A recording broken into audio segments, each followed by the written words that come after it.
नाज़रीन, नसीराबाद में हथरादू load shedding रहवासियुनि जो जीअण झंझाल करे छॾियो आहे। शहर जी सूरत हाल ॿुधाइण लाइ वीडियो लिंक ते मौजूदु आहे बशीर लगारी। जी बशीर।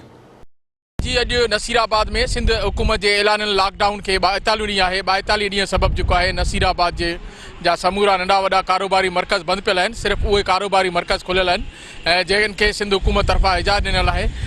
हिकु तरफ़ त रमज़ान मुबारक जे भलारे महीने शुरू थींदे ई सेबको इंतज़ामिया जेका आहे नसीराबाद में हथरादू तौर ते जेका लोड शेडिंग कई आहे उन जे करे शहरी हिकु बिटे अज़ाब में आहिनि। हिकु तरफ़ मई महीने जी शदीद गर्मी, अॼु नसीराबाद में जेको गर्मी पद जेको आहे 43 सेंटीडिग्री पद हुजण जे बावजूदि हिन वक़्तु ताईं जेको आहे नसीराबाद शहर जे अंदरि सुबुह खां जेका बिजली बंदि थी आहे हिन वक़्तु ताईं न आई आहे। उन बिजलीअ जी हथरादू लोड शेडिंग जे करे जेको आहे नसीराबाद वासी जेके आहिनि सराप एहतिजाज बणी विया आहिनि ऐं रोडनि ते निकिरी आया आहिनि।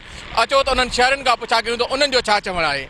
नसीराबाद में 18 कलाक लोड शेडिंग जॾहिं त हुकूमत तरफ़ां ऐलान थियल आहे त मुकमल लोड शेडिंग ज़ीरो आहे। थी मुतालबो था कयूं नसीराबाद शहर समेत जेके सैयद मौलाद उन्हनि लेकूं ऐं ट्रांसफार्मर बंदि कया आहिनि जल्द खां जल्द स्टार्ट कराए वञनि।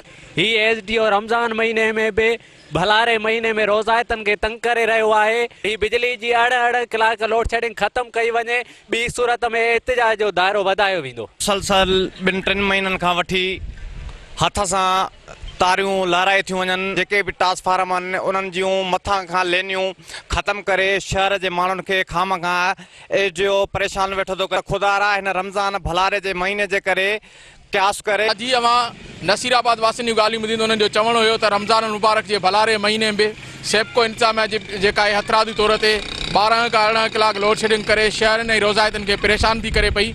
ज़रूरत इन ॻाल्हि जी आहे त वफ़ाक़ी वज़ीर ऐं सिंध हुकूमत जंहिं जाइ ते इहो ऐलान कयो त लॉकडाउन दौरान बिजली जेका लोड शेडिंग ख़त्म कई वेंदी त उहा बिजली लोड शेडिंग ख़त्म करे हिननि शहरनि खे जीअण जो हक़ु ॾिनो वञे।